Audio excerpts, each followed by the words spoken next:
न हम राष्ट्रों के बीच में संघर्ष चाहते हैं। মধ্যপ্রাচ্যে উত্তেজনা এবং চীন মার্কিন দ্বন্দ্বের কথা উল্লেখ করে ক্রমবর্ধমান বৈশ্বিক সংঘাতের মধ্যে জাতিসংঘ সহ অন্যান্য আন্তর্জাতিক সংস্থাগুলোকে অপ্রাসঙ্গিক বলে সমালোচনা করেছেন ভারতের প্রধানমন্ত্রী নরেন্দ্র মোদী। যুক্তরাষ্ট্রের পডকাস্ট হোস্ট লেক্স ফ্রিডম্যানকে দেয়া এক সাক্ষাৎকারে ভারতের প্রধানমন্ত্রী বলেন, জাতিসংঘ এবং অন্য আন্তর্জাতিক সংস্থাগুলো প্রায় অপ্রাসঙ্গিক হয়ে পড়েছে, কারণ তাদের মধ্যে কোনো সংস্কার আর বাকি নেই।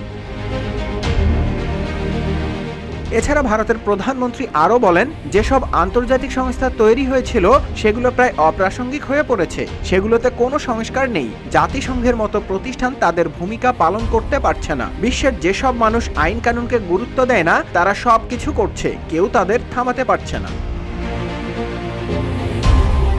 এ সময় মহামারী করোনা থেকে পাওয়া শিক্ষার কথাও তুলে ধরেন মোদি, যা প্রতিটি দেশের দুর্বলতা উন্মোচিত করে এবং বৈশ্বিক সংকটের সময় ঐক্যের প্রয়োজনীয়তা চোখে আঙুল দিয়ে দেখিয়েছিল।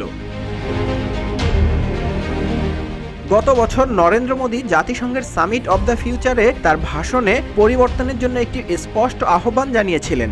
উল্লেখ করেছিলেন, সংস্কার হলো প্রাসঙ্গিকতার চাবিকাঠি। নিউজ ডেস্ক, রূপালী বাংলাদেশ।